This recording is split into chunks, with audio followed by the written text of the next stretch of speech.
the Art of Comics. I'm your host, Hunter Salazar. What I do on this channel while you're listening to this is about comic books, graphic novels, storytelling, sequential form, 4-color, magic. This is Rusty Brown by Chris Ware. It's a beast. Published by Pantheon Press, $35 hardcover. This is badass. It's a masterpiece. What do you want me to say? Huge fan of Chris Ware. I met him, seen his originals. It's just badass. It's just like, it's hard for me to say it's my favorite comic ever, or because there's some great books like From Hell. I mean, what am I gonna say, dude?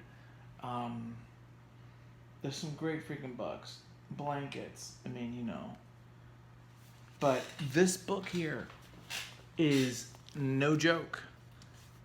It is crafted with freaking care and thought, and everything is thoughtful. That's what I can say. It's thoughtful. It's not haphazardly. It's not just like, oh, this frame would be cool, this panel would be cool. No, dude. It's like everything's like meticulously contemplated. And I want to talk about it in a serious way. So let's freaking dive down into this, dude. This is going to be part 1. I cannot do this in one part. Okay, it was part 1. There's going to be a part 2 because it's too much. My voice is dry. Okay, playa? So here we go. Let's get into Rusty Brown by Chris Ware. Okay, boys and girls, let's talk about Rusty Brown. Let's talk about Chris Ware. I just finished reading this. It took me a couple days while I was traveling up to Santa Cruz, and had a freaking blast. I had been sitting on this book. I've had this in September. Got it for my birthday, and I've just been kind of sitting on it, waiting for a good time to do it. And I thought, maybe I'll take it with me. I didn't think I'd be able to finish it, but there's enough pages here that allow you to kind of go through it somewhat quickly, so it didn't take that long. This is a great book, dude. I'm not being unenthusiastic. I'm trying to control my excitement. It is just so freaking good. So let's just bust it out. The cover is this massive map, and you know how he is, right? It's beautiful. It's everything you want it to be, right? It's just crazy. This is it here on the side. I don't know if you can see all this, but it's epic. It's like a piece of art. Everything with him is a piece of freaking art, okay? Cover, all these different old school, retro Rusty Brown logos. Really, really nice kind of binding here. Just really freaking well done, dude. Production quality, always top notch. And it opens up brilliant. It's stitched, Smith sewn, really well done. So there's no glue, there's no crap that you're gonna have to deal with. This thing will last this test of time. And Chris was all about that. Let's just get into it, because this will be part 1. It's called Rusty Brown, but it's not just about Rusty. We're gonna talk about, this book's about a number of different characters in this elementary school in this time, and we get to see their lives. We flashbacks. We get to kind of understand them a little bit more. Rusty Brown is one of the characters, but he's not the sole character. And in fact, it's interesting why it's called Rusty Brown, because he really is only in the first half. I would love to kind of sit down and chat with him about some of these decisions he made, because some of this actually is in other books. So if I pull out, let's look at this one here. I think it's Lent. So if you pull out Lent, okay, I think some of this is in Lent. Yeah, this is Lent. So this is Jason Lent stuff. This is actually his story. So this whole section, okay, which I didn't even realize I've already read. this whole section is in this. So this kind of collects a couple of different, like, of his Acme. No, this isn't part of Acme Library, is it? No, I think it's just called Lent. So it kind of collects some of this. So this isn't all new material, which I found kind of interesting idea in itself. But it's just good, dude. So let's just break it down. If you're old like me, you recognize these things. These are great little stamps they used to put on school books, and you can kind of see the Rusty Brown. It's just brilliant stuff. So this is a lot of what the Rusty Brown character and kind of what's going on with him is he's in this kind of fantasy world of being a superhero. And, if you've read some of Chris Ware's stuff, you kind of get that impression that a lot of the stuff is based on his life or based on these type of characters, or he's using a lot of his own knowledge for these things. He loved superheroes. He probably wanted to be one. So it captures that magic of a kid with his imagination, things like that. He's also very self-deprecating. So we get a lot of sadness and a lot of melancholy kind of feelings and thoughts in this book, and it's not easy, to read sometimes. It could be a drag. Here we go, Rusty Brown. So here's some of the main characters. We got Rusty's dad, W.K. Woody Brown. So we got Woody. We've got Jason Lent, which is collected in the Lent book. Allison White. We've got Chalky White, her little brother. We've got Joanna Cole. And then, of course, Rusty Brown. I mean, this encapsulates his kind of art style. It's very graphic. It's kind of brought to the most kind of simplistic, look to the stuff.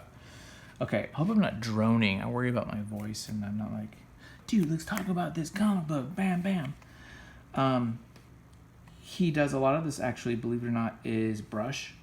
So he does use a pretty graphs, but there's a lot of brush in here, which I was kind of surprised by looking at the originals. I love the way he kind of like moves us through things with these panels. We start off with Rusty. What's neat is he's also doing these two parallel stories. So we get this story of Rusty, and then we get this story of the Whites, Chalky and Allison White on the bottom here, which is a really cool effect. It's really kind of neat. So Rusty's playing with his little toy, his little Supergirl. Chalky's getting up. Chalky and Allison just moved into this new neighborhood in Nebraska. As you can see, it's wintertime. It's first day of school. Rusty's here, worried that maybe he's got super hearing because he's hearing his family fight. Parents are fighting in the room. He's like, oh, maybe I have super hearing because I can hear them. He's imagining being a superhero. Chalky and Allison are kind of getting ready for school. They're not happy about it, as you can imagine. First day of school for them, being outsiders, is tough. I've been there. Woody is going through his own kind of issues, and we will learn more about him and kind of what he struggles for with some flashbacks later on. But he's basically middle age, where does my life go? Why am I stuck with this family? I wish I could be young and free and do the things I wish I could always do, right? So we've seen that before. It's very common. We all kind of feel that way at times. So they're getting ready to school. By the way, Woody is a teacher. So he's teaching an older grade, in high school, and then little Rusty is in elementary. He's imagining these things like, leaving the car and just leaving and just like taking off and never coming back. And it's just what Chris does often is he mixes the fantasy with reality and time. Something you can't do, something that you could only do in comics really very well visually, is go back and do these time swaps and these dream sequences all mixes in together. It's really kind of a neat thing. We learn they stay with their grandma, the Whites. He's not going. He's worried he's going to get picked on because Rusty gets picked on, of course. So he's called a faggot by these boys. They stomp on his thing. They put a loogie in his mittens, And then, of course, at this moment that they're putting a loogie, he's reminded. Here's a memory of Grandma giving him these for Christmas, And that's what happens in these traumatic moments, right? You get these memories. So he's great about flashing these memories, right, in these particular times. Really cool. This is where we meet Lint. We meet Jordan Lint and one of his douchebag friends. I don't remember his name. And they, they pick on kids, basically, just bullies. Everything you can tell is so clean. It's just, like, wonderful. But you think about things like this, right? He dedicates a whole page. I don't know how long this took, a day or two. But just to, put the mitten on the hanger, watch it drip, do the shoe, take the shoe off, get this, do the other shoe. He spends all these panels doing these things, right? Putting the thing there, do that, set up time. We're spending more time with him, the struggle of that, instead of just there and there. He's breaking this down. He's great at that. I mean, talk about spending time. And I don't think I've seen the originals. The originals are, he draws this. He'll just redraw this. He doesn't use a stat. He doesn't use Photoshop and just, do another layer with the same thing and copy it over. At least he did it on the pages that I've seen. Now, comment below, okay? Subscribe and comment. Comment below if you know of that is not the case. If he's using Photoshop now and he's copying this stuff, let me know. I don't think that diminishes the work, but I would love to know if he's using some more kind of modern approaches. If he's not, then dang gum, dude. Yeah, because look at this. Look, I'm looking at it. That circle is a little bit different than that one. Slightly off. So I would say, I think these are separate, man. They're not copies. He's not copying. He's redrawing that damn thing. So, pretty cool. Uh-oh. Rusty forgot to take his freaking Supergirl toy and his jacket. Why he doesn't just leave it in the jacket, I don't know. But he decides it's too valuable. He puts it under his desk, which becomes a problem because somebody's going to have to use the desk. Okay, we get introduced to Joanna Cole, who's the third grade teacher. She is single, I don't think ever been married, kind of a homebody, plays the banjo, not a lot of friends, takes care of her mother.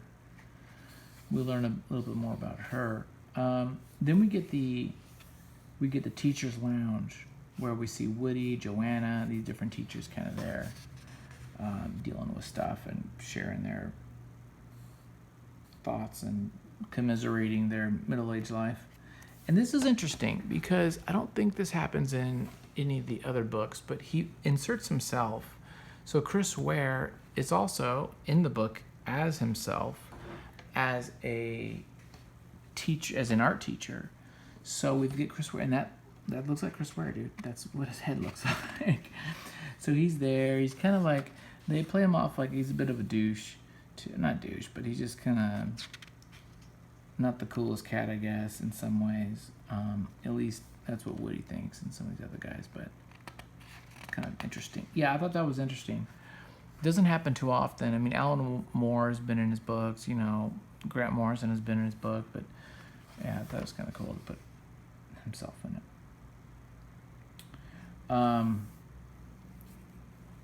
They're just kind of chit-chatting here. He does do a lot of like handwritten cursive, which is interesting. That's the handwritten cursive stuff is his thoughts. So he doesn't use thought balloons or bubbles. He just puts it in cursive, and then everything in the bubble will be a verbal stuff. So that was kind of interesting. I might do something like that too myself. It would be kind of nice to. I feel like it keeps the art a little cleaner without all the bubbles, the thought balloons. So that might be kind of neat. We pop in. He will splice into the comic these pop elements at times, which I think is kind of fun. You know, this is like Sandman, and you got Flash. That's kind of interesting little bits to kind of get. This is Chris. This is where he's at. So he's working on a painting. I think that might have been a dream sequence. So.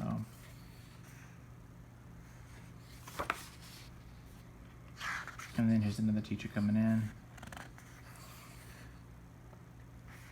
And so now we have, this is fascinating. Just, there's these moments where it's like, Woody is so like sad about his life and where he's at and everything. And, you know, he's just like depressed, and he's thinking about, he gets in his car. I love these things. Gets in his car and he's like, I should just leave. You know, I'm going to go to this other town. And he's thinking, I'm going to go there. I'm going to meet this girl at the Denny's. Or I'm sorry, read this way. You know, I go to the Denny's. I meet this girl. We have sex. I feel horrible about it. My wife cries. My kid cries. Jesus is there. You know, and it's like, we see that whole event of the would-be affair in that moment that he's thinking. I mean, just stuff like that is really cool. This is one page, and I feel like we get so much. And he uses these little images as thought balloons at times with the blue, the blue coloring, and I really like these. It just really graphically communicates. You know, I think anytime he can do something with a picture, Chris will do it that way. He'll use a picture anytime he can. And then after this, of course, he's thinking, well, then I got to kill myself after this misery that I did, and, you know, screw this gal and stuff. So it's like, okay, I'm going to shoot myself. And I was thinking about, okay, I'm going to kill myself. And then he sees this girl, and he's like, wow, she's cute. And somehow that keeps him alive or something. It's interesting. He's just thinking, and he gets back out, and he goes. I mean, you know, fascinating. Just a whole page for this. It's crazy. And then, of course, we're still getting the story, too. So it's really economy of comic. It's really kind of cool. Now we meet Chalky. So Chalky here, he's his first day at school.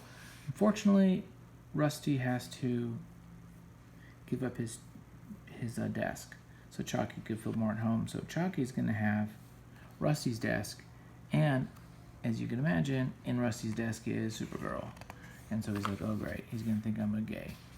Again, another dream sequence, right? Just a daydream where he's like, there's Supergirl. She's outside, she's cold. I need your help, Rusty, you know. This makes perfect sense. I'll help you. And so she's naked, and, you know, he goes and tries to help her. And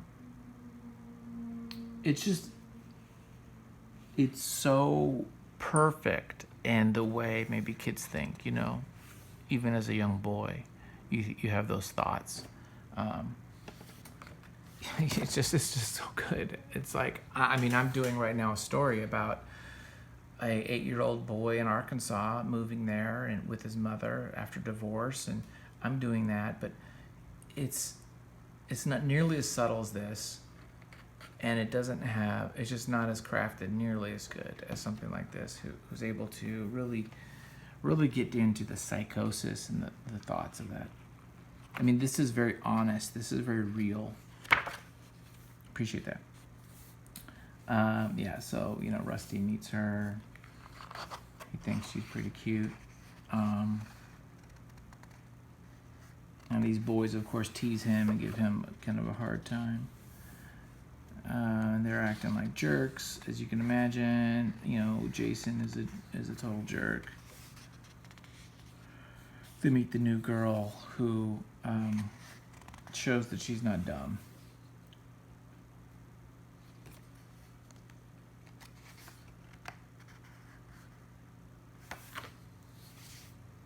So we get these panels, these pages here. That's why I say you can kind of read this pretty quickly, because there's just these beautiful images.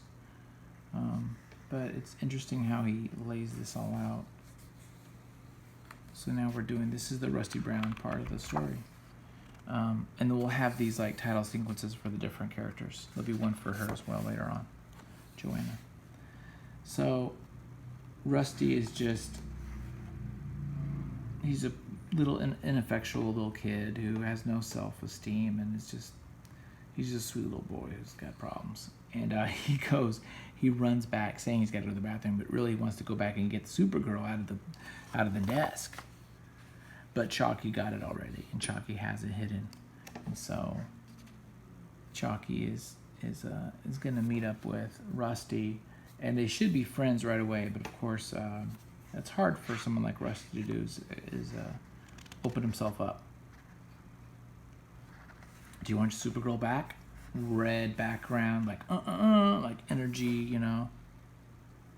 And then we move into Allison and Jordan in their science class, and so they talk about the dissecting frog and such. And we meet a couple kind of side characters. Flashback with Allison, we kind of see her having to leave where she was, Wisconsin or someplace, to come to Nevada. I don't want to just talk through every panel, but there's just some great decisions here, and I'll just kind of flip, and as we get to something that I feel is epic, we'll chat about it for a moment. These are great little montage memories that she has of her friend, of her best friend, and their kind of last few years together. And really kind of nice. It's a good panel there too. So she's trying to regroup and get her bearings here with everything going on. And there's Chris getting ready for his class, his art class, as they start coming in and what they're up to. I always like these panels. You always read it. You'll read it top to bottom like this, right? It goes down and then over and then this. Sometimes it gets a little tricky, and he does a great job of kind of guiding you. This is fun. This is like sketches, and he's like, Chris, the teacher, is kind of in these different positions for them to do these little quick gestures. And of course, one of the gestures he's doing, because he's a bit of a perv, is this through the bum shot, just so that he can kind of like get a shot at the girls' skirts. They're wearing skirts, and so I don't know if it's just for that, but it happened to be where he could see that. A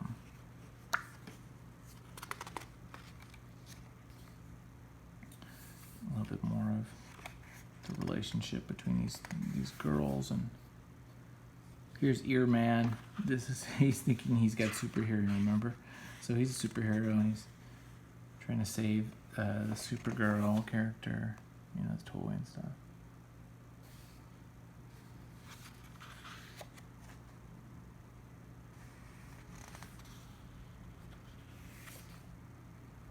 This is great. These little things, he'll intersperse these little, like, I don't know what you call these, little grids of life things that are happening. His first real friend, his 50th science fiction book, his first science fiction book, all these different things. Really great, just really great stuff. I also like the color palettes too, what he's doing. You got to get this book. If you haven't read this book, it's just ingenious. Let me know, those of you who, we should create like a book club or something and chat about it. I would love to do that. That'd be fun. Let me know if anybody's interested in doing something like that. He's also great. He also does these like diagrams and these arrows, and they're going places, and it's really kind of interesting. He's the only artist that I've seen do this. here Chris Ware is like smoking pot with the kids, the rich kids. By the way, all these kids are rich, and so he's got his not Corvette, but Trans Am and stuff, and it's kind of crazy when the kids are richer than the teachers, but there are those places.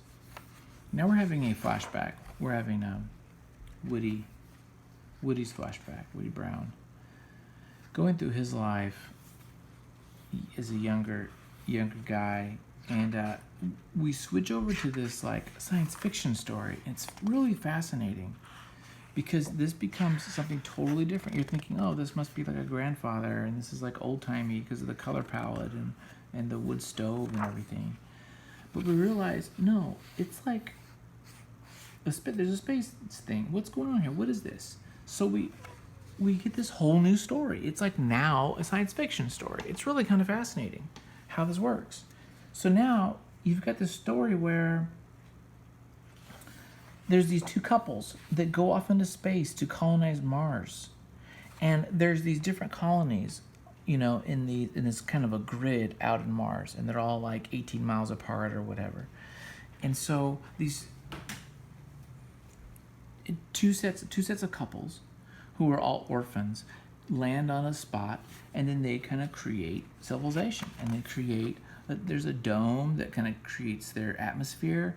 They have plants they raise, and they have dogs that help guide them, in the dark and everything. And it's really fascinating. It's actually a really good, cool science fiction story. And this did take a while to read because there's actually a lot going on here. But I really dug it a lot. And it's a good, 20, 30 pages, maybe even more of this story. And it's a tragedy for sure. One of the husbands, it's actually like the Woody type of character, he, gets obsessed with his wife and loses relationship with her, and there's jealousy and there's betrayal and it becomes to where there's like a cannibalistic element to it. And it's really cool.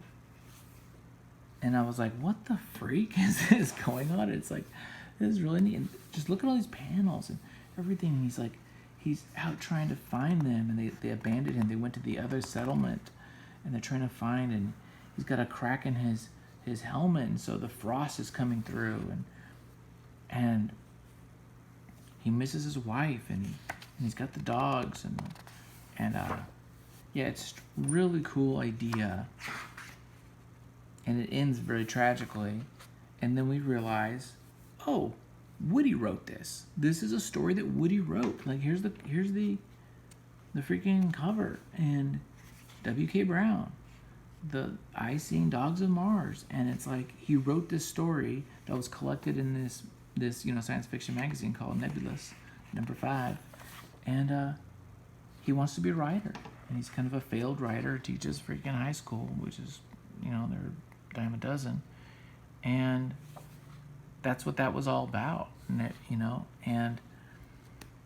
we get this, then we get this real story, and then it flashes back into this real story of Woody with this girl that he worked. He was working for the newspaper doing obituaries, and there's this like secretary that would use him for sex, and use him and have sex with him, but then leave, and then say, let's not do this again, but then she would come back and do it, and he's a young virgin, but then he gets kind of addicted to this kind of personality and obsessive, and it's another really good story. So there are these like almost these stories encapsulated, or they're like complete little short stories inside this book. And this is a great one too, and it's, you feel again such heartbreak for this guy who is in love, and this girl who is so manipulative and who is so just hard on him, and what she does to him emotionally, and he's just a young kid getting abused, and Yeah, it's hard, and that's what these stories are just sometimes really rough. And look at these panels, just great panels. It's just small, you guys. This is tiny. And he broke his glasses, and so he does this great effect of, because his glasses are broke, he doesn't see everything clear. So we're gonna stop here at the end of this, and then that's when he becomes in love with science fiction, and then he starts writing, and then he writes a story, and this is his story that he wrote about the family that went, these couples. And look at this panel, 12 panels by 16 panels. It's all here on one page about this life, and this is really good stuff. So we're gonna stop it here. This is a good stopping point. I love this. We're gonna do a part 2. We're gonna keep going on this story. If you love the craft of storytelling, and you don't mind a bit of a downer, this is it, man. This is a great book. So thanks a lot for watching, and have a good one, guys. Bye.